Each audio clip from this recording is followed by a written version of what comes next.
Welcome into the Kings Beat podcast. I'm James Ham, Kings Insider for ESPN 1320 and the Kings Beat. We are, of course, a Blue Wire podcast brought to you by Underdog Fantasy Sports. We are doing a live show this Sunday afternoon. So welcome in. Joining me today, Brenden Nunes from the Kings Pulse podcast. Brenden, how are you? I'm doing well, James. A little bit of a, I guess, hectic morning. Not too much. I didn't even make it to practice. Just kind of all over the place on my own end. Not the greatest audio setup on my end today, so I hope it sounds all right for people. But making sure to get a pod in. A lot going on with the Kings right now in both directions, good and not so good, I would say. Mixed results recently, so plenty to talk about. Yeah, there's a ton to talk about. Sean Cunningham is not joining us today. He is busy with work function stuff and could not make the time. We've had the last couple of days have been a little rough trying to figure out when we could actually pod with games on, like, way too many games. What do we have? Wednesday, Thursday. We had Friday off, but stuff going on. Yesterday we had a game that did not go well for the Sacramento Kings against Milwaukee Bucks. And then we have back-to-backs tomorrow and Tuesday.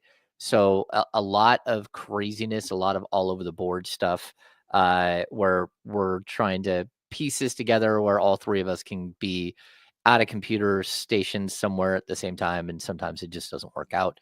Um, let's see. Let's get to the business stuff. Number one, if you are watching here on YouTube and you don't mind, give us a thumbs up. That would be awesome. Number two, subscribe to the channel if you can. That would be amazing. We would appreciate that greatly. Go to thekingsbeat.com and check in with all of that. Become a subscriber, a premium subscriber, all that stuff. We totally appreciate all the support here at the Kings Beat. So we've got lots to talk about, and we're going to make this a somewhat brief pod. Brenden is going to go out and cover a Giants River Cats game, I believe.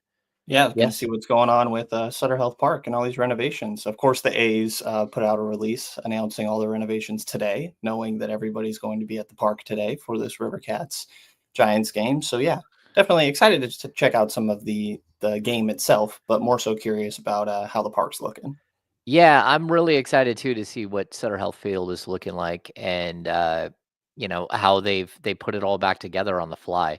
This is wild that they've actually been able to piece this thing together and somehow make it major league acceptable. I don't think it's ever going to be major league quality, but major league acceptable, major league adjacent, maybe.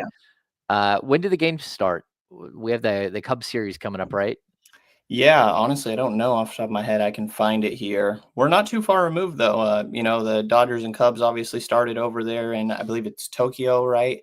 And we got a little bit of time here, but season's right around the corner. We're going to be, basketball season, I guess, coming to an end, but there's going to be remaining sports in Sacramento. There is going to be sports. I'm super excited to go out and catch a couple of games. I'll go out, with the press pass and cover a game or two. I've heard that the ticket pricing that everyone's hearing out there, that's like the Kings and the A's have the highest ticket prices in Major League Baseball at roughly like $182 a seat. That's on average. You can go online to second party. Be cautious how you're buying. We had this discussion at the dinner table last night before the Kings Bucks game.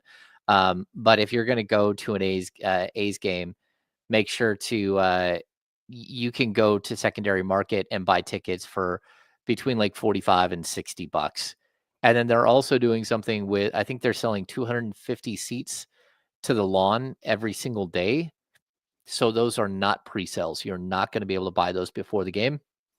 You're just going to have to like show up and buy tickets. I believe that's how they're doing it. So anyway, I'm Yeah, and excited for I will baseball. say those highest median prices, yeah, to your point, it's the median's the key word there, because I think the Dodgers were technically second on that list behind the A's, and the third are it's the Blue Jays, I believe, that are playing in Mhm. the Yankees minor league stadium as well, which, yeah, the median numbers get pumped up a little on those smaller parks. The first home game for the A's at Sutter Health is on the 31st against the Cubs, like you were Okay. mentioning. 31st against the Cubs. Yeah, I'm excited to see it. I think the Kings play the Indiana Pacers in Indiana that day. So I don't think I'm going to try to watch a game while covering a game, but maybe. I don't know. Like I probably will. Yeah. I want to get out there and check it out. I've been to Sutter Health Park quite a few times, and I'd like to see what it looks like now that they've done all these renovations and all that stuff. Let's get into basketball. Brenden, the Sacramento Kings lost 6 out of 8, and 2 in a row. And this homestand started out really good with a really nice win over Memphis, followed by one of the best wins of the season against the Cleveland Cavaliers.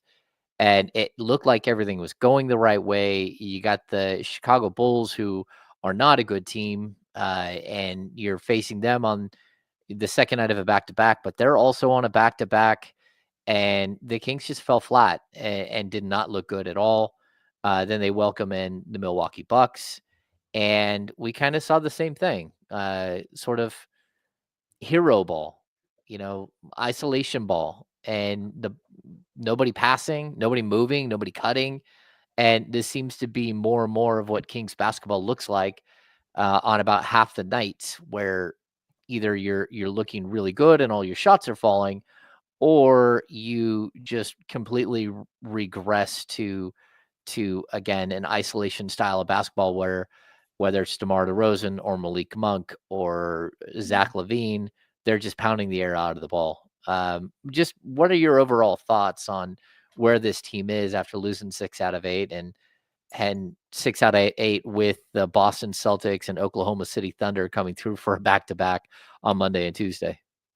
Yeah, I mean, I guess if you want to try to be optimistic, the Celtics were on a second night of a back-to-back, and that helped you against Cleveland. But I would imagine that, again, this game against the Celtics and your later matchup against the Cavs, you already beat these guys once this year. I'm not betting on them managing to do it a second time necessarily. But you mentioned having lost 6 of their last 8 games. Of those 8 games, only one time did they hold the team under 50% from the field, and that was the Memphis Oof. game that they won. It also helps that they made 23s in that game, 20 of 41 from three, the Kings. And then their other win, the Cleveland game, mentioned Cleveland being second night of a back-to-back. I actually thought the Kings played solid defense in that game, even though Cleveland shot above 50%, but moments of good physicality. I thought they were on the floor quick for 50-50 balls. I feel like that game specifically, Devin Carter sort of, if I'm remembering right, it was either that one or maybe it was the Memphis one that was sort of his coming out party. And I think that he's been solid in the rotation since. But combo of like him, Keegan, Keon, Jake, I think have had good defensive stretches. But that Cleveland game, again, you win the game against Memphis because you make 23s. You win the game against Cleveland largely because you went 16 of 35 from three. And, it's tough when you're not a very good defensive group, which I almost want to say is maybe regression to the mean in a way, because they had that stretch during the winning streak where I was surprised by the level of defense that they were playing. I didn't really think that group honestly had it in them, just based on the talent level that they are as a defensive unit. But they were managing to get it done, and I think that you're starting to see that the caliber of opponent during that stretch obviously did play a factor, because you play better teams and you're struggling to slow them down. So defensively, maybe a more so minor storyline because we already knew that about this group more than not. And I think that's why the offense tends to get focused on, because that's where their strength is supposed to be. And they've managed to have a pretty ugly offense as well.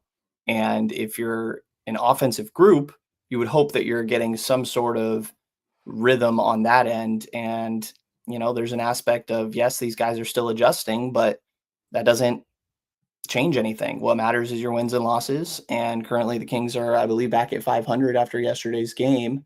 And so, offensively, I don't know what this team does well right now on either end of the floor, to be honest. Yeah, I mean, I think it's like a harsh reality moment for the Sacramento Kings, and we've tried to be like realistic here. We're talking about things like, how exactly is this defense going to work? I know there was a point like maybe 2 weeks ago where you and Sean kept talking about how this is going to be a top five offense, and I'm like, whoa, whoa, whoa, like I don't believe that to be the case, and I don't think they've proven that at all, that they can be a top 5 offense. Over the last 15 games, they are a top 8 offense, but their defense is atrocious. And a lot of times what I've seen with this group is that the bad offense leads to even worse defense. And there's nothing they can do to get out of the way of the snowball that's coming. Like when they're not hitting their shots, the other team just gets downhill on them and scores on them. And I think just fundamentally, like they're struggling with some basics, and Doug is trying to clean up the basics, but he's trying to clean up the basics while the roster keeps changing and the rules of the game keep changing. And it's been a very, very interesting thing to watch kind of play out where Doug Christie has had, like he's talked about it, like what does he have, like 3 or 4 different teams, over the course of the last, what is he at, like 40 games almost as a NBA head coach. You had the recovering from Mike Brown getting fired era. You had the De'Aaron Fox is about to get traded and gets traded era. You have your new era, which is the group of basketball players that you've pieced together after the trade deadline, and then you have this stretch of games where Domantas Sabonis and Malik Monk are gone, and you're trying to deal with that. So I think the team is, um, you know, to be expected to be kind of where they are. They look like they're a 500 club, and they are right at 500 again. And it's tough to watch play out some nights, but then you get nights like Memphis, where again their defense was nuts against Memphis. You get the nights against the Cavs where everything goes right, and they were the more aggressive team. And so you're left with this Jekyll and Hyde thing. And, it's kind of like Brennan, when somebody shows you what they can do, and then they act like that's what you want to expect that from them moving forward, but that's not really who they are. And so they go back to being who they are, and you're left wondering what just happened because that's not what you expected. And maybe we're wrong for expecting something different from this team. Yeah, I mean, I think that obviously the Domantas Sabonis injury, Malik Monk being out for random games here and there, whether what I think earlier it was a toe injury that he had where he missed 2 games, including the De'Aaron return, and now he had an illness last night. Domas dealing with a bunch of different injuries. That guy unfortunately gets beat up all the time out there. The game where he rolled his ankle, he ended up getting stitches prior to that in the game after a Yeah. crazy gash above his eye. He's getting beat up out there, and I think in theory, he's the connecting piece, right? That Hmm. tries to make everything work. And, the bunch of hoopers out there, I think Domas is the one that's supposed to try to be able to organize everything. They don't have a point guard. And Domas is probably the closest thing they have to somebody that is best at setting up his teammates. Yep. He's definitely the best player on the team at that. And Malik has his moments, DeMar and Zach, but that's not their natural. I think it's more of a mindset thing more than anything that Malik is trying to adjust to right now.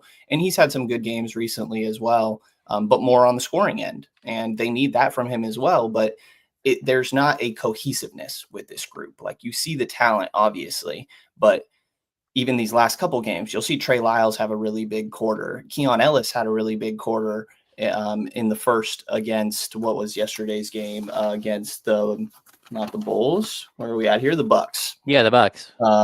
And then I think that Keegan had a really big quarter, a first quarter against the Cavs, So when these other guys have their moments, I can see how, Zach may be like, all right, let them shine right now. They're clearly rolling. But then you reach a second half, it feels like these last few games, and it's like, all right, now you need Zach. You need Zach to show up here. And he just hasn't been able to quite catch a rhythm. He takes 9 shots only in that loss to the Bulls, which obviously was the highlight of that game. You just need to find him more. And of course, Malik Monk having 34 points. Yes, you can't. It's not like you can look at Malik going 12 and 19. And it's like, oh, Malik, you should shot less. Malik was playing great that night. But this is the too many cooks in the kitchen equation because Zach LaVine is on this team to be able to score and to help offensively. He's not here because he's making you a better defensive team.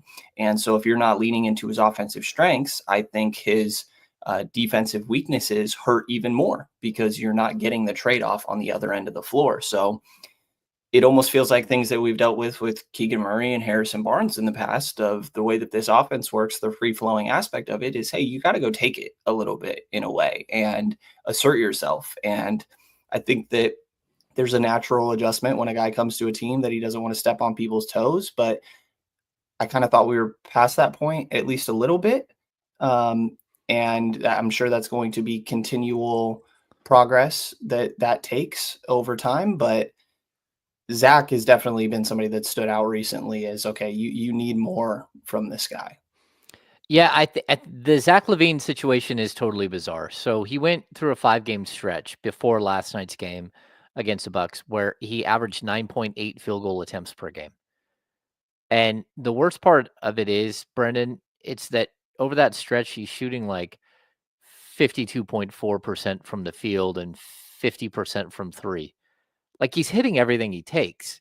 He's just not taking any shots. And I get what you're saying about players stepping up. Again, if we go back to um, which game was it where I think it was the Bulls game, right? Where Malik Monk came out and hit 5 of 6 from three in the first quarter. And Yeah. then Trey Lyles came in and hit 4 of 4 in the first quarter. And next thing you know, you're rolling. But none of that was sustainable. Like you could look at the court. Like I think I was sandwiched between Sean Cunningham and Kyle Madsen during the game. And one of them goes, boy, they just hit like in the first quarter, it was something crazy, like 11 of something I from think it was three. 11 of 17, and Yeah, that from included a bailout miss at the end, if I'm remembering correctly. yeah, in the first quarter, and they only lead by 5. Right. That's not a good sign. And it's And they like, were making tough shots. It's not like they were generating great looks. yeah, so it's really difficult to like look at this team and go, okay, like how are you supposed to attack this? And it does kind of feel like they just figure out whoever's hitting shots tonight, you're going to take a bunch of them, and everybody else is going to get out of the way until DeMar goes, no, I get to hit all of my shots. I get to take all of my shots too. And so we have this weird dynamic of no one really setting anybody up. And we've asked Doug Christie about this a couple of times over the last few days, and a lot of his answers I get. Like we have this idea that the Kings break the 24-second shot clock up into 3 portions, right? You have the first 8 seconds is getting the ball across the timeline, sometimes transition offense. Maybe you can get an early bucket because the other team's not paying attention, whatever, right? The second 8 seconds is where you're supposed to get into some sort of set, whether it's their pick and roll or it's horns or whatever it is that they're trying to run, right? And then the third 8 seconds is where you're supposed to go to ISO, if that's where we get to, where, a guy like DeMar DeRozan or Malik Monk or Zach LaVine goes and tries to bail you out. And it sure does feel to me that half the time down the court, the final 8 seconds is realistically more like 22 seconds. It's like one dude gets the ball and it's like, get the hell out of the way. He's doing his thing. Everyone move. Well, I think you get, when you're at like the 12 to 10-second mark, you're like, we're almost at 8. We got to get the ball to one of our ISO creators. Yeah, but it's just all the time. I agree. I agree. And yeah. And there's moments where, like yesterday, it really stood out to me. The second unit heavy lineups, and Doug is altering a lot who is the first sub out, and obviously that has to do with these injuries. I think a lot of times it would be Malik, but there's times where I think in that Chicago game we saw it be um, I want to say it was DeMar in that one. It may have been Zach, and whichever one it wasn't, it was the other last night, kind of alternating who's running that second unit. But when you're the only guy out there with a bunch of second unit guys, like maybe Keon, who's not a creator himself, and yes, he was rolling, it's like run the show through them. And there were so many times where, yes, Keon was playing great, but he was also like creating for himself off the dribble, or like Jake LaRavia did it a couple times last night. And I'm watching and I'm like, why are these guys the one doing this? There's Zach and DeMar right there watching, and that's not specifically their fault. Nobody's blameless, and you can place different factors on the players, on the coaching staff, on a lot of different things, schemes, whatever you want to say.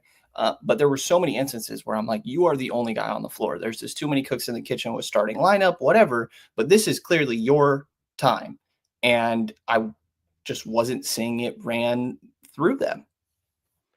It's interesting to watch, and I don't think that, like, in those situations where you have Zach LaVine alongside 4 reserves, so whether it's like what you're saying, it's Jake LaRavia, it's It's Trey Lyles. Sometimes it's Devin Carter and Keon Ellis, along with whoever it is that's out there, whether it's Zach or DeMar. It doesn't have to be them taking every shot, but what it has to be is them creating the looks for others and them creating opportunities, making the game easier for others. And that's just not what we're seeing. Like there is nothing that's easy for this team on the offensive end right now. And that's one of the more difficult things. It's like, how are you supposed to get in some sort of offensive flow when, again, pieces are changing all the time? Or, again, I think if you really look at this team, Domantas Sabonis, you write his stats in pen, right? And DeMar DeRozan, like whether Brennan and I love his style of play or we complain about him here or there or not, like I know you're getting 20 to 22 points out of DeMar DeRozan every single night. Like without any question, that's what's happening. So the rest of the people on this team, you have no idea what you're getting each night. Like again, look at the way that Trey Lyles played against it was the Chicago. loss to Chicago. Like 22 points, 9 rebounds, 5 assists, something like that. He was spectacular. Maybe a 7 rebounds, 5 assists. He was spectacular. You get to the next game and he can't hit his shot at all. He goes 1 of 7 from 3. And you're sitting there wondering when he's going to hit a shot and he doesn't. Keegan Murray, same exact thing. You have no idea what you're getting from one game to the next. And you keep going down the list. Again, since Malik Monk came back from the toe injury, he's been scoring like gangbusters.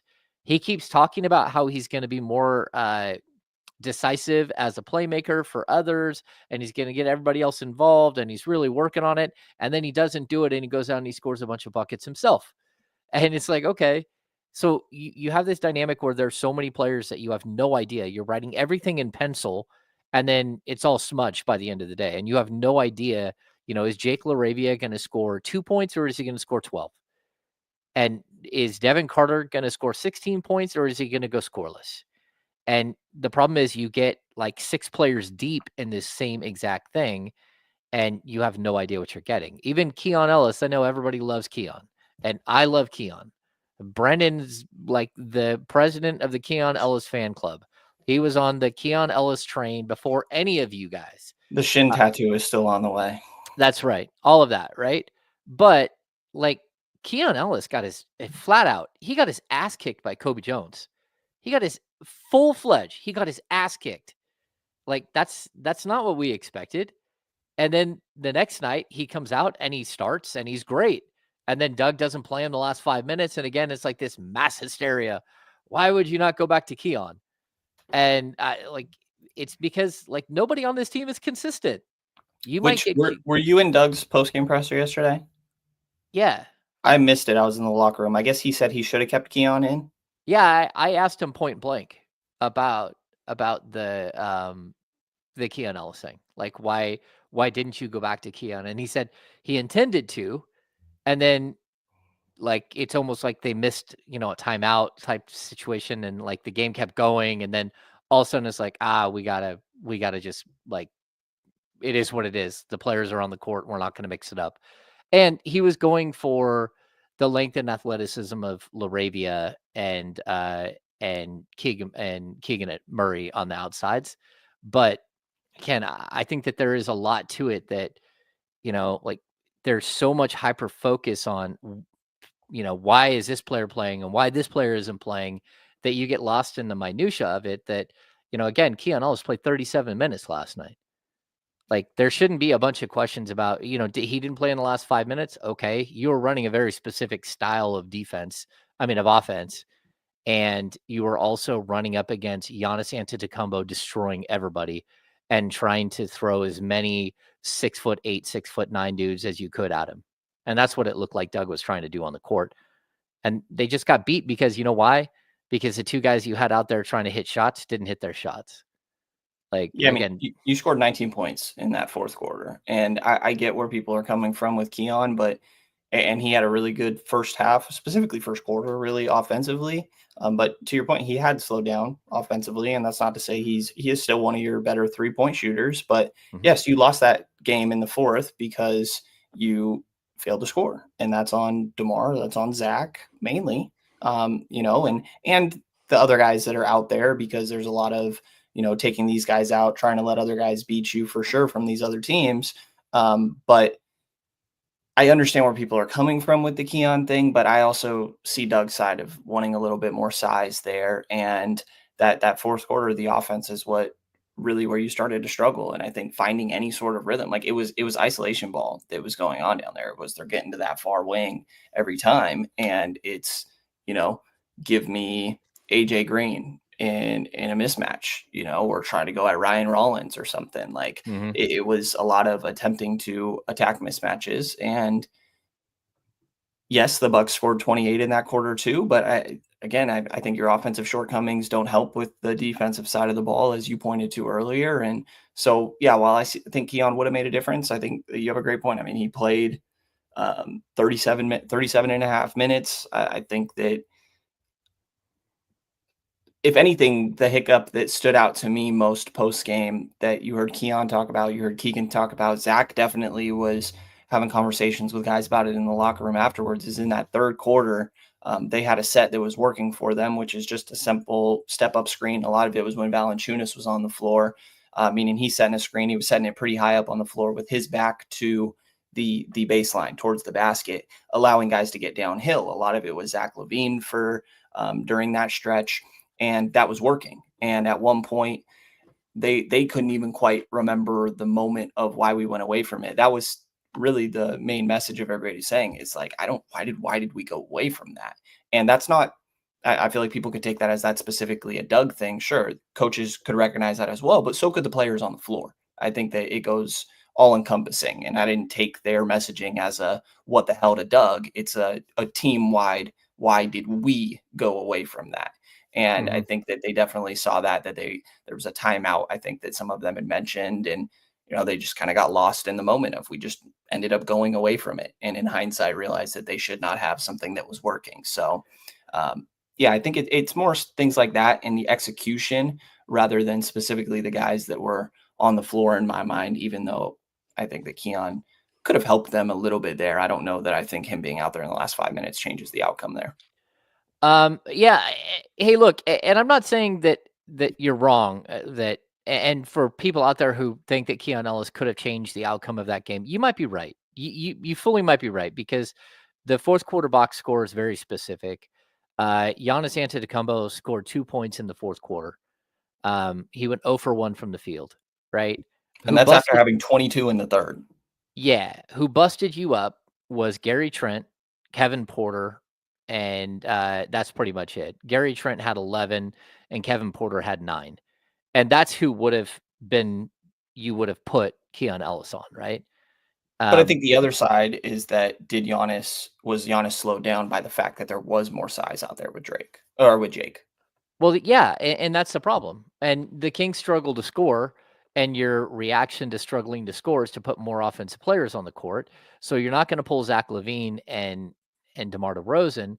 The problem is DeMar started and hit his first 4 shots and then went cold. And once he went cold, they started running the same ISO on the baseline for him again and again. He missed a couple of them. Then Zach LaVine went over and took the exact same shot. It was just a different player shooting the exact same ball. It was like, "Oh, okay, so that's what we're doing." There was no other motion. There was nothing, no one was moving there. So, this is a fundamental issue with this team, and part of it is, that they don't have the right pieces to put together. Part of it is they didn't have Domantas Sabonis and Malik Monk. Part of it is they're at the end of a season that has been wonky, and I see people in here talking about, hey, they should have played for a lottery pick. It's too late to do that now, and you have too much talent to do that. You might end up being really, really close to the lottery either way. But as of right now, I think the Kings are still like what the 14th pick in the NBA draft lottery. And unfortunately for them, their pick is top 12 protected. So if they're not in the top 12, then they're going to lose that pick. And I don't think that there's a way for them unless they completely fall out of the play in, which is possible. I mean, again, I expect them to lose the next 2 games, or at least um, that's what the odds makers are going to put the games. They're playing the Boston Celtics and the Oklahoma City Thunder on a back to back at home. Like they're not going to be favored to win either one of those games. And so there's a possibility that they dip under 500 and they don't come back, and that somehow Dallas strings together a couple more wins, and the Kings are on the outside looking in. Um, oh, you're mute. Your mic is I'm muted. not betting on Dallas. I saw all their bigs are going to the G League to get some practice reps in, but I'm not betting on that one. Well, there's a possibility AD's coming back. There's a Yeah. possibility that they get Lively back, or that they get Daniel Gafford back. They've just been gutted. They're not getting Kyrie back, of course. Right. So anyway, there's a lot going on right now. But before we get to all of the rest of the story, let's talk about Underdog. We are, of course, sponsored here by Underdog. Big fans of playing Underdog each and every game. There's a lot you can do with an Underdog lineup that I totally dig. It's different than the other apps that I've seen. If you're looking at, like DeMar DeRozan, more or less than 19.5 points, they have this little thing that you can click on and pull down, and you can actually increase your winning percentages by, or your payout percentages by increasing like the number of points. So if you think that 19.5 points is a little low for DeMar DeRozan, you can bump that up to say 23.5. And instead of doing a 1-for-1 payout, you might get up to like a 1.5-for-1 payout. So some cool ways in which you can adapt and kind of change things around. You can also look at games from the NCAA tournament, which I think everybody is watching and studying and having a good time with right now. So you can mix and match. There's all kinds of cool stuff you can do with Underdog. Brenden, how did your Underdog lineup do the other night? I was so close, James. We mentioned the inconsistencies of this Kings team. It doesn't make it the easiest for Underdog right now, player to player. I will say the one I've loved right now is Keegan Murray rebounds. I feel like people are still sleeping on how much of a better rebounder this guy is right now. And you can mess with that number a little bit. Like you said, I feel like the number's low. If you're confident enough, go a little higher. I was one Jonas Valanciunas rebound away from my 5 selection working out the other day. And that was the game where Trey closed the game for the last like 8 minutes Oh, rather than Jonas. So just sitting there like, please, like just for a free throw or something. And not quite. But it adds to the games. I think you may want to have a conversation with Malik Monk about that situation, because he was I pretty heard about it. adamant about Doug Christie switching out players and who should be in the game at that moment, which cost Brenden serious cash. Sure. Anyway, jump on board with Underdog. Download the app. It's super easy to use. It is by far the easiest app for any of this daily fantasy sports that you're going to run into. Use the code word Kingsbeat, all one word, KINGSBEAT, for a free play and for I think it's a bonus cash up to bonus credit up to $1,000. So Kingsbeat, all one word. Check it out. It's good stuff. You must be 18 or over and present in state where Underdog Fantasy operates. Terms apply. Concerned with your play? Call 1-800-GAMBLER or visit ncpgambling.org. In Arizona, go to 1-800-NEXT-STEP or text NEXT STEP to 53342. In New York, call the 24/7 Hope line at 1-877-8-HOPE-NY or text HOPE-NY to 463-467-369. We did it, Brenden. We did it. We did it. Dare I say that was your best read yet? Oh, there we Wow. go. There we get the best read. So for the best read, go on, sign up for Underdog, check it out. It's super fun, all that stuff. Brenden, let's get into number one. It's hard to gauge what's going to happen here in the coming days. The Kings do get a bit of a reprieve with their schedule once they get past this next game, these next 2 games. I'm going to look at their strength of schedule right now, because they were the second most difficult schedule in the league forever. They're all the way down at this point to the 7th most difficult strength of schedule. And once you get past Tuesday's game, they're probably going to jump all the way down to like 15th most difficult strength of schedule game. So I think that that's something that we'll have to keep an eye on. The Phoenix Suns, of course, have the most difficult strength of schedule in the league, Brennan, the Phoenix Suns strength of schedule is up to a 617 with 11 games left. 617. Like I don't even know. Like the teams they're playing have almost won 62% of their games. That's absolutely ridiculous. The San Antonio Spurs are right there. They're at 562, and the Clippers are right below the Kings at 535. I think the Kings are going to have a difficult time moving up, but I do think that there's a way that they stay right where they're at in the 9 seed. Are you confident with that? I think so. I think that this is about where they're going to stay, and I think that that also has to do with my lack of confidence in the teams below them. I think that they are in similar situations, really, to the Kings, and probably floating around 500 maybe at best throughout the rest of these seasons. Phoenix specifically, probably definitely worse, you would imagine. I still sometimes get a little caught up on how such a talented team is not working, but should probably accept it by now, I would say.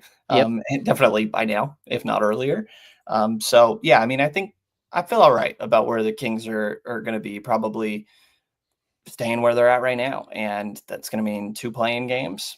And while I don't feel great about, how this team is meshing right now, I'm a big believer that anything can happen in single elimination basketball games. And certainly it's not ideal that you would have to win 2 rather than, obviously, if you were in that 7-8 matchup, you would only have to win the 1 game or win at least one of 2 in order to make it in. And the Kings are going to end up, no matter what happens in their play-in scenario, if they're in this 9-10 game, they're going to be the 8th seed if they do get through. And I think there's a big difference between the Thunder and it's still Denver, I believe, that's sitting there at second. And I don't feel great about their odds against OKC, but anything can happen in a play-in game in my mind. And for what it's worth, Zach LaVine and DeMar DeRozan have a lot of play-in experience. I haven't checked the numbers, but they may have played more play-in games than anybody else up to this point. I think Chicago is in the play-in, both play-in games. Them and Atlanta, it feels like every single year so far Hmm. of what it's been 3-4 years, something like that. This has existed, if even. So you get to that point, I think anything can happen, but just to be rewarded by playing the OKC Thunder. Yeah, so I think this everyone wanted the Kings to get up to number 8, right? And I just don't think it's going to happen at this point. They're 4 games back in the loss column, with 10 games left for Minnesota. So they're going to have to figure out a way to like win most of their games from here on out. If they win the next, I mean, if they lose the next 2, let's just, for sake of argument, say they lose the next 2. I don't think there's any way Minnesota's going 4-6 in their final 10. And that would mean that you'd have to win every other game and tie Minnesota. I just don't think that they're going to go 4-6. Now it's possible, but they have one of the easiest schedules in the league. And the trick again would be to get into the 8 seed. So then that way, if you win, you play for the 7 seed in the playoffs. And if you're the 7 right now, it's Houston. Houston's the number 7 seed. They're 46 and 20, the number 2 seed. They're 46 and 25. They're actually 2 games up on Denver, which is crazy. And the So Kings that's played Houston pretty well this year. yeah, I agree. I mean, that wouldn't be a disaster, but there's almost no way to get there. I mean, once the Kings get past these 2 games, can they have a really good streak here and finish really strong and put themselves in a position? Yeah, maybe, but it's still going to come down to just like flat out wins and losses. We had this question the other day, and I'm going to ask it to you too. Mark Robertson asked in the chat earlier, and I started, and this is something Kyle and I discussed on the Insiders this last week. And Brendan, um, does the play-in matter? Like, I think that's why does making the play-in matter, or should it matter, or do you think it does? Do you think it's a detriment? Like, where are you at with this? I think that the spot that you don't want to be in is consistently barely in the playoffs. You, I think that that is a good spot to be in. Like, people will point back to, I think this is prior to the play in a couple years, but when Denver didn't make the playoffs by 1 game and Minnesota beat them out, and then you see Denver continue to, like, that was a growing moment for them where they're able to continue to build on that. the bottom of the playoffs is good for that when you are continuing to develop. But I think it's a bad spot when it feels like that's your ceiling. And I feel like that's where we're at with this Kings team. And I feel like the creation of the play-in makes it, that was for an entertainment standpoint to make this more engaging, these final stretches of the season, because this doesn't exist right now. The Kings, we're talking about, they're probably not going to reach the 8th seed. This is an entirely different conversation. And the tanking thing maybe gets talked about a lot earlier and maybe even gets considered earlier. I don't know if I buy that, maybe not from this organization, but from other teams. And obviously that's what they're trying to discourage. So it's something to feel good about winning when you are an up and coming team, I would say. And there are stakes on the line, which are valuable to experience those type of things. And I do think it's not playoff experience, because the valuableness of playoff experience is going through all the adjustments that happen throughout a series.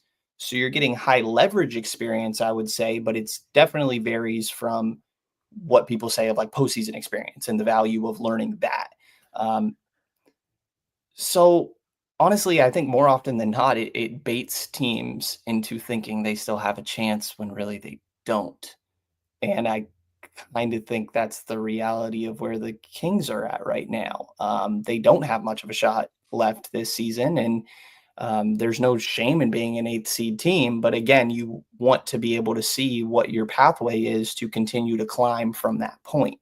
And I struggle to see that right now. I think that there's obviously going to be reworking that goes on this offseason, but to me, a lot of the play-in is an entertainment thing. And I think that it was, it discourages teams from feeling bad about being in that spot that I think for so long was where you were really trying to avoid, that bottom of the playoffs, barely outside of it. And now there's another enticing 1 or 2 games. But when it comes to like your roster construction and how I feel about a team, I don't feel any different. It doesn't matter to me if they won the playing game or if they lost it, really, to be honest, unless it's super convincing fashion. But like one game, we're in prime March Madness time right now. Anything can happen in one basketball game.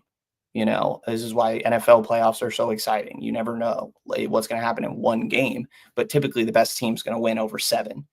And so I don't know. I think it's more chaos than anything, really, and it adds entertainment, but it doesn't give you postseason experience in my mind. It lets you fight for postseason experience, but really, when you're a team that is a 10th seed, is I don't know. It's still weird to me that a 10th seed is in postseason at times, and that you're chasing a 10th seed, for some of these teams. Yeah, I think it's interesting because as when we discussed it on the show this week, I don't know exactly what my answer is, but I like as you're sitting here talking, and I kind of feel like there's a couple of different ways that you can be in the play-in, right? You can be like the Houston Rockets last year, who fighting to get in and trying to learn and grow and all that stuff. But unfortunately, where the Kings are, it's kind of like a sad thing, because what the play-in now is you had 48 wins, you had 46 wins, and now you're gonna be lucky to win 41. Maybe you win 42, maybe you win 43, but that's a downward trend. And we had this conversation with Mike Brown early in the season again and again and again about Annapurna and about climbing a mountain together. And we're gonna have some moments where you might slip and you gotta like pull together and start moving back up the hill. Yeah, that's not who the Kings are, unfortunately. And right now, it feels like they're on their way down.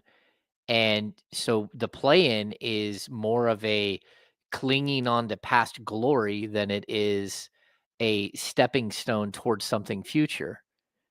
And that's a problem.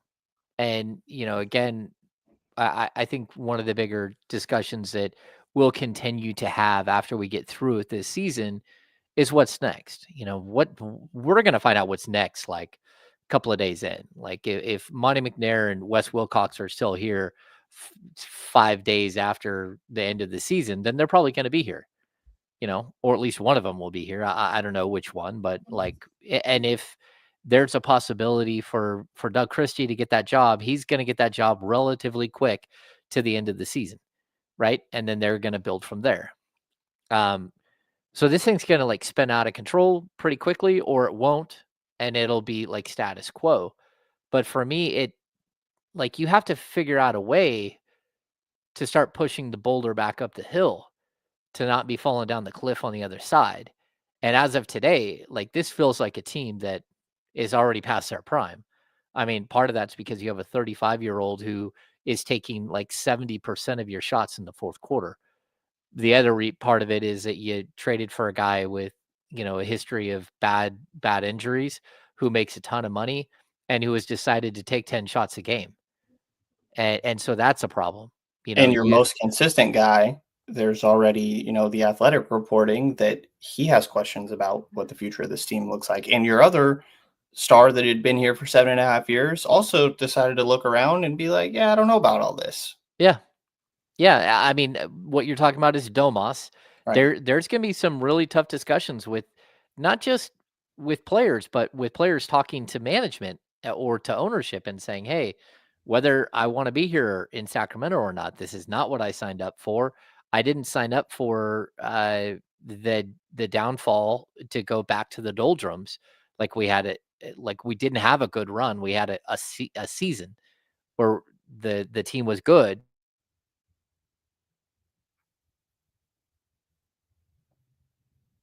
Oh, see, it's harder for me here with no Sean to tell if I'm the one lagging or if it's No, that James. was me. That Okay. was me. I'm back. Yeah, I think it's a really interesting discussion, and I think a lot of people keep talking about like, oh, blow this thing up. There's virtually no way to blow this thing up, Brennan. There's not. I mean, I would like to tell you that there's an easy way to blow this up, but like you're not going to get true value for Demonis Sabonis because it's very specific. His skill set is very specific, and you have to go to a specific team, right? You missed the time to blow it up. The time to blow it up was when you traded De'Aaron Fox and not trading him for current talent, trading it just fully going all in right there for we want future assets for this guy. And Yep. if the Spurs weren't going to give you that and he was forcing your hand and controlling the market, which I think that a lot of players do, then don't rush. You don't have to do it right now because if you're planning on blowing it up when you do that, then you don't feel like you need to, like, we have to figure out this season. How are we going to compete this season? Like, that was your time to blow it up. And you already decided that no, you want to remain competitive. And I think that they're probably going to double down on that this offseason. They're probably going like I think that they're going to try to be aggressive with the draft capital that they got in that De'Aaron trade. You probably try and package DeMar and some of that and get in conversations for, I heard Kevin Durant floated about before during the deadline, and I bet that at least will be something that they try to explore. I think guys like Trey Young is a Zion Williamson thing. If like we're borderline desperate territory at times, I think like some situations where Zion has big question marks of, well, the Kings have big question marks too, and sometimes you got to try to take a swing. So I think that I'm expecting them to double down on the all in right now with trying to rework some of the top of this roster with draft capital. Yeah, I think it's interesting. So just to get the semantics out of the way, so people know when we hit July 1st, the Kings go from having, I mean, of course they can't make trades right now, but they will have most likely given up their 2025 first round pick to the Atlanta Hawks, right? It's probably going to be the 14th, 13th or 14th pick. Again, it's top 12 protected. The top 12 protected, so people know the NBA season ends, then the NBA draft lottery happens. If somehow the Kings move up into the top 4, they keep their pick. If they stay where they're at, likely that pick goes to Atlanta. Once that happens, it triggers a couple of things. Number one, the Kings now have no more encumbrances on any of their picks moving forward. So they have their 26, 27, 28, 29, 30, 31, and as of July 1st, their 32 pick. So 7. They also have a 2027 unprotected pick from the San Antonio Spurs and a 2031 unprotected pick from the Minnesota Timberwolves. So they'll have 9 picks. They also, if once their 2025 pick is gone, if that is what happens, they then get their second round picks back in 26 and 27. Because remember, the way that that trade worked with Herter is that if they didn't give up their 2026 pick, if they don't give up this year's pick and they don't give up next year's pick, that first round pick dissolves into 2 second round picks, which is a 26 and 27 pick. So the Kings have not been able to access those picks at all. And so as of July 1st or as of draft night, they will actually have those picks back, which is huge for them. It's just more draft capital.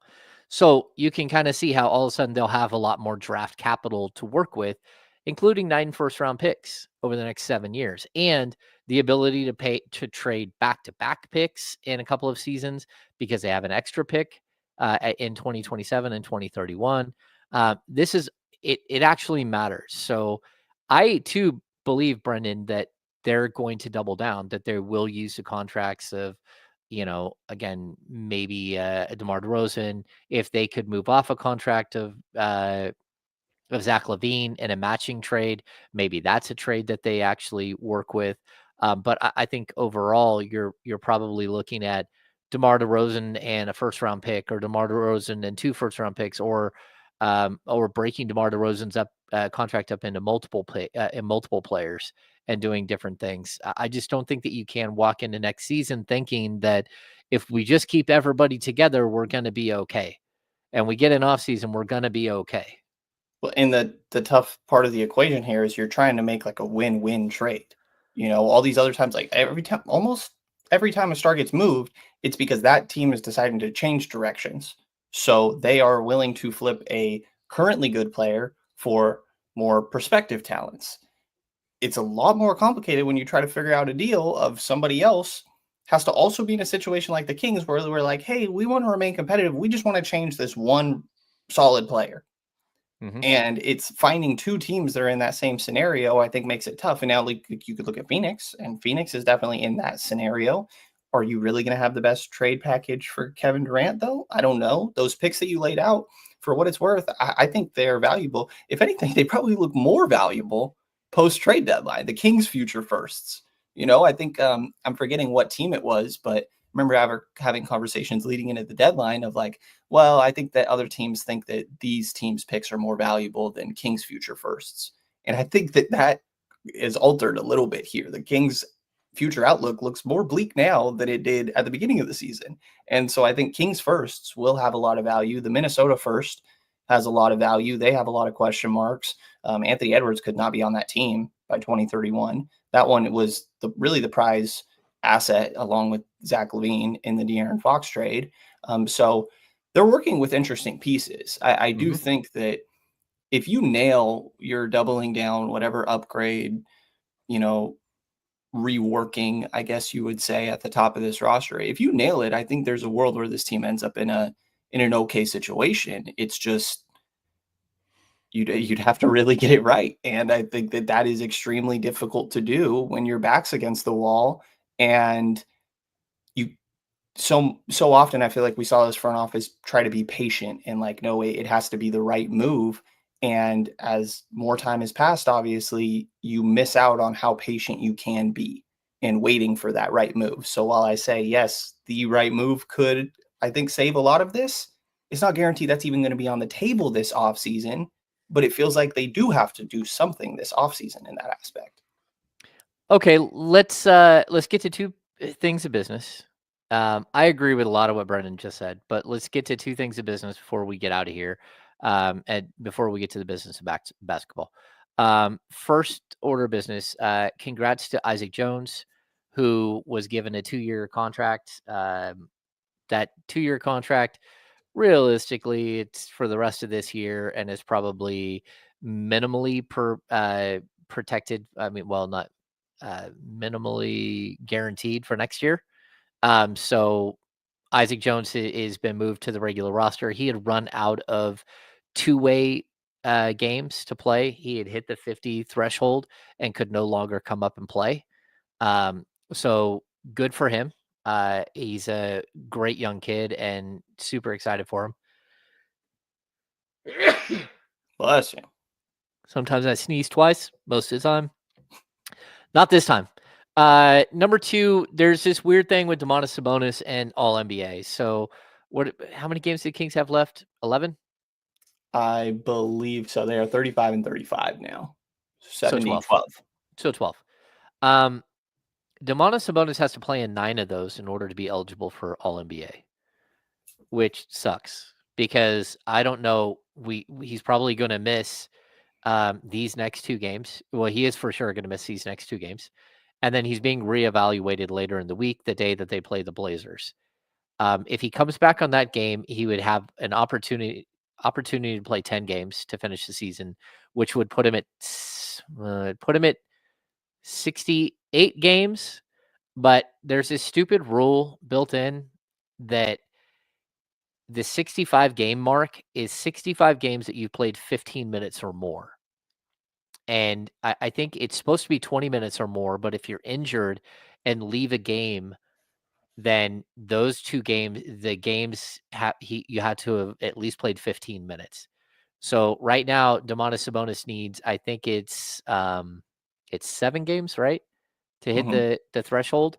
But in reality, he needs those extra 2. He needs 9 because he went out in the first minute 40 of a game and he played 12 minutes in the game that he got hurt last week where he rolled the ankle. So if he's going to make All NBA, he's actually got to suit up um, starting on the road trip, the first game of the road trip, and he's got to play every game from then on out. So I don't know if that's going to happen, and he's got to play more than 15 minutes in each of those games without coming out due to injury, or 20 minutes if he doesn't leave at all.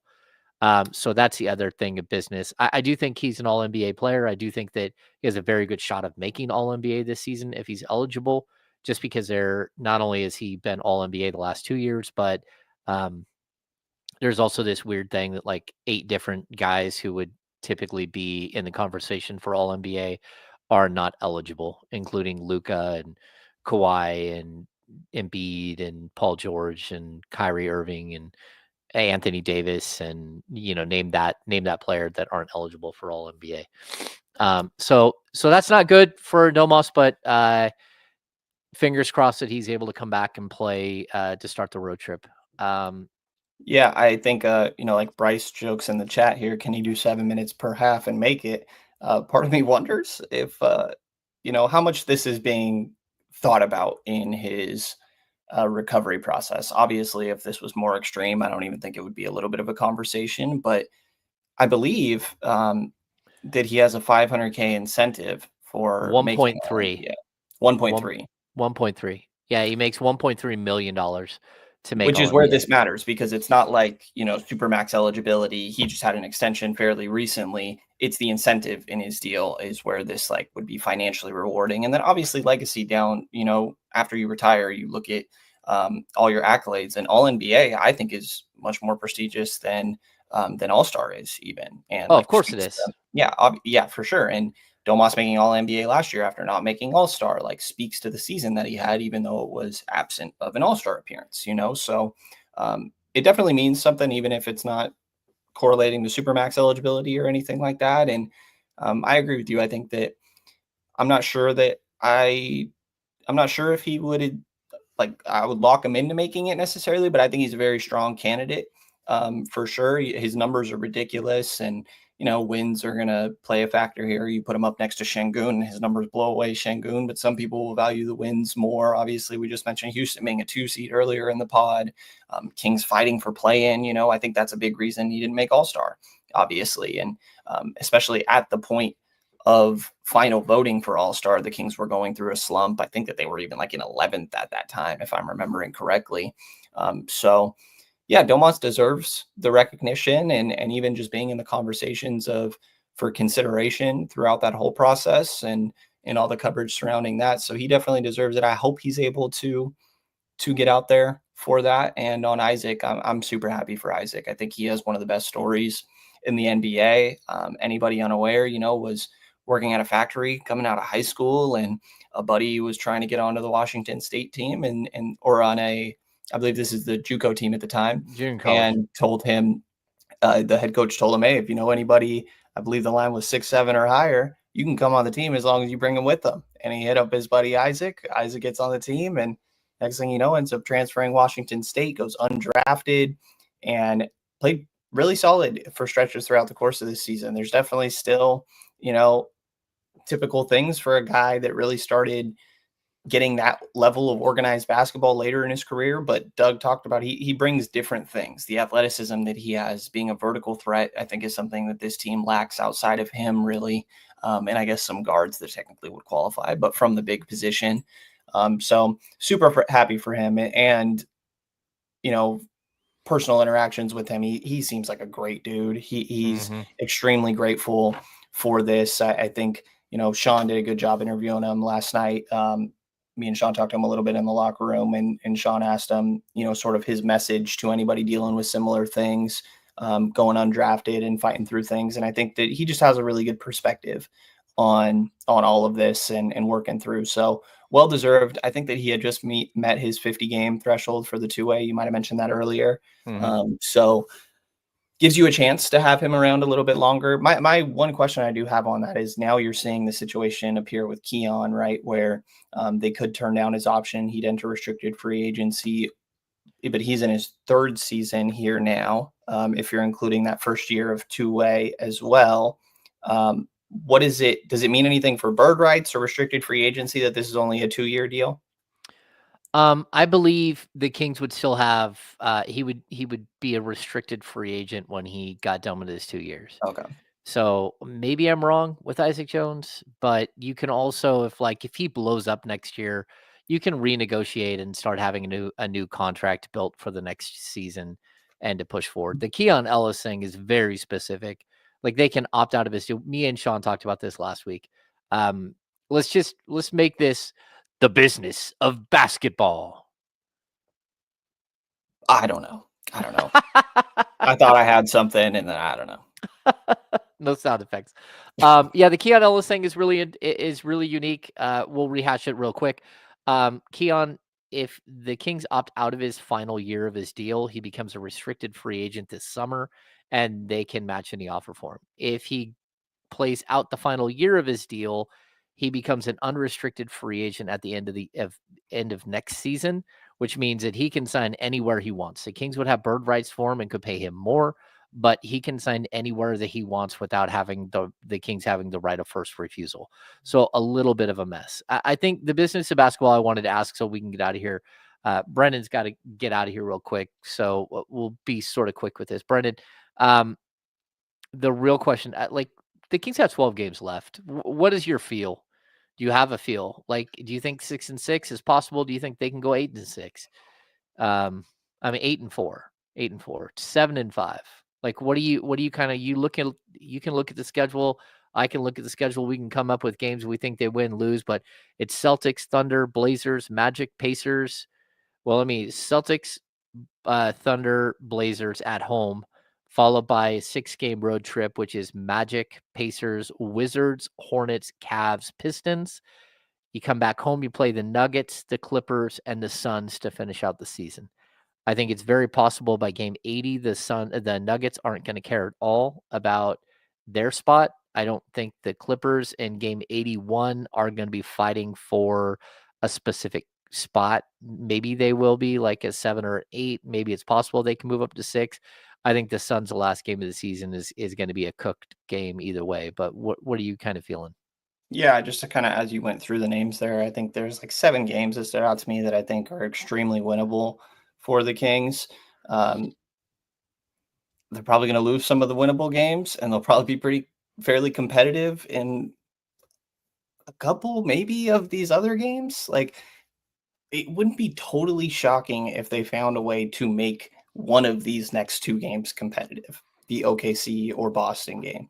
I think they're going to lose both. Don't get me wrong. But I wouldn't be shocked if they managed to make it competitive. We just saw them have a competitive game against the Bucks. Sure, no Dame. We just saw them beat the Cleveland Cavaliers at home. Like, this team on their best nights can compete with the top of the league on their best nights. So I think that it's typical 500 basketball stuff, right? That you don't know what you're going to get on a night-to-night basis. And I guess it's the safe answer, but I think that they are going to continue to play 500 basketball and probably end with about the 42 wins. I remember Slater telling me months ago, like, just playing like a 500 team. And at that point, I was still like, I don't know, they could get to like 48 or something earlier in the year. He's like, I don't know, man. I'm fully on board with Slater at this point. I think this is a 500 team. I think they're going to continue to play like that. Probably lose some games you don't expect them to. Probably wins a game or two you don't expect them to as well. And at this point, I'm probably saying they end the year with 41 to 43 wins. Yep, I'm in the same spot. I don't know that, man. 43 is tough. Yeah, Um, yeah, I mean, it's possible. It's possible they get there, but it's not gonna be easy. Yeah, I think that 6-6, 7-5. I don't think they'll go 5-7. If they go 5-7, things went even worse than we thought. Plus, they are going to get Domas back for some of those games. Malik Monk he was sick the other night. I don't know. We don't have any update on him, but I wouldn't be shocked if he was available tomorrow and the next day. Again, we don't know what kind of illness. We don't know what's going on with Zach LaVine. We have no idea what's going on with Zach LaVine. But again, the Kings are missing players at the exact wrong time. And Zach did miss the Cavs, the win of the Cavs, right? he did. Yeah, Zach was yeah. also pretty frustrated in the locker room yesterday. Not being a jerk or anything like that, but I think just kind of overheard him like talking to Keon a little bit. A lot of the guys in the locker room yesterday were, by the time we're in there, usually guys are kind of just to themselves, packing up, getting out of there. There were a decent amount of guys like talking amongst each other, trying to figure out what went wrong, essentially. And Mm. Zach was definitely one of those guys. I think he's, reasonably frustrated at how this has gone recently. Yeah, I think everyone wants to make the playoffs. Right. And like that's the one thing I would give the Kings over some of the other teams around them. They do actually want to make it. They do. And whether that's going to happen or not, we have no idea. We have absolutely no idea. That just means you got to get hot at the right time and pick up a couple of wins going through the play-in and somehow make it to go get your ass kicked by the Oklahoma City Thunder in round 1. Right. Um, yeah, we could see a potential playoff matchup tomorrow night at Golden One Center, right? Or is it Boston first? It's Boston first, right? Boston first, yeah, and then OKC back to Yeah, back, man. yeah, yeah. And so people who are in here saying tank, it's too late. It's not going to happen. I don't even think it would matter, to be honest with you, because the teams below you can see that happening and they'll tank even worse than you, and they're already below you in the standings. Also, I So thought this team should have tanked for years, to be honest. And I think if there's nothing I've learned, it's that they are not going to tank. they're not going to tank, even if it feels like they're tanking. Even during the worst of the worst years, they still didn't tank. They didn't. When they ended up with Marvin Bagley at the number 2 pick, they were the 8th pick. They were the 8th worst team in the league because they kept winning games in the last week of the season, and they just got lucky in the lottery. The year that they picked Davion and they lost the coin flip with Chicago, where they could have gotten Franz Wagner, who it was very much Ah. talked about that they seemed to like Franz, they were trying at the end of that year, and it was pretty done already at that point. Yeah, they always played it out. I think we talked about the basketball gods a little bit on the Right. insiders this week. Like you don't want to mess with that. You don't like I wish nothing but bad things upon the Utah Jazz. The fact that the Utah Jazz just get away being ass and just sitting players for months at a time and just saying, yeah, it is what it is. We're not going to do anything. And then all of a sudden the league is investigating the Oklahoma City Thunder for sitting 3 players in a game they won. And Yeah. it's like, And I come think on now. what Utah just did they get fined for Laurie Markkinen Okay. What sitting, about I John believe. Collins But missing? I will say, James, I remember you saying the same stuff about the Thunder, and I don't disagree with you on the process, but sometimes it works. Well, yeah, sometimes it works, but the basketball gods, Right. they usually don't like shine upon you. And I would argue that the Thunder's best player did not get acquired via the Right. draft. And their second best player they drafted, but not until the 11th pick in the draft. That was just a really good draft pick. Maybe you get to their third pick, and that was a tank situation with Chet going there. But even that, took some time to get there. Right. Um, anyway, let's wrap this thing up. Brenden, what do you got for final thoughts? You got to get out to a ball game. Yeah, I'm excited to head out there, man. I will say, the Kings games have entertainment value in some of these games is a little up and down for me throughout the this recent stretch, I would say. So I'm actually really excited to get out to Sutter Health and watch some baseball, a little bit of a change of pace. Really curious to see all the renovations to the field. And yeah, excited to, I'm a little bit of a Giants guy, so I'm excited to see some of those guys out there for sure. Hoping, I haven't checked, but I'm hoping we're going to get a little bit of Bryce Eldridge. So I'm kind of hyping myself up on a little bit here. But yeah, Okay. the A's going to be in town, and I'm excited for all that. As we're right around the corner here, I've realized that yeah, I'm a little excited to start covering that stuff. Covering a baseball game versus covering an NBA game is like so different. It's Yeah, so different. imagine. It literally, it's the longest day ever. You got to get there at like, I don't want to say batting practice is like 1:30 to 3, and then there's like clubhouse access, and then you have like this 2-hour break in the middle of nothing happening where you can eat and write 3 stories, and then all of a sudden the game happens, and the game is so much slower than what we're used to. So you can have an entire game story written, and then, again, like the NBA, we have to keep changing stats all the way down to the end, right?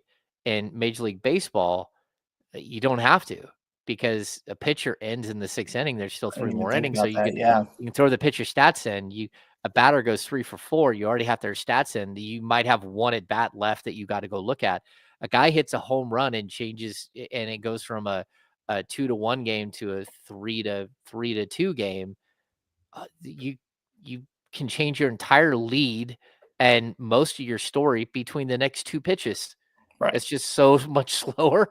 It's so much slower that it's different. It's fun to kind of watch and see how, like, just the process of it feels different. for So, sure. Looking forward to it, and okay, so yeah, see how Sacramento shows up out there. yeah. Okay, final thoughts from James. I don't know. We'll be back next week. We'll have Sean. Most likely. We all have to figure out days that we can figure these things out. It's just really difficult with 3 of us. It's always easier for 2 of us to get together, but then we like to have the 3-man pod. Outside of that, like, just enjoy the next 12 games, because basketball is almost over. And, the Kings are not going to be a team that goes deep into the playoffs. And you might watch a bunch of other sports going deep into the playoffs, or other teams. You might, stick around and watch a bunch of a bunch of NBA basketball after the Kings season ends. But for me, that's not typically how it goes. And I think this is going to be a really interesting, like, week 2, 3 weeks after the season ends. We're gonna have a lot of changes, I believe. Maybe we won't have any changes, and we'll just be sitting here like, okay, this is all awkward. What's gonna happen next? But we'll be here for you every step of the way here at the Kings Beat. So that's going to do it for this edition of the Kings Beat. We are, of course, Blue Wire Podcast, brought to you by Underdog.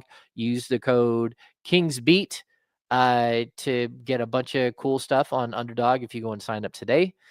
Number 2, go to thekingsbeat.com, become a subscriber so everything gets sent straight to your inbox.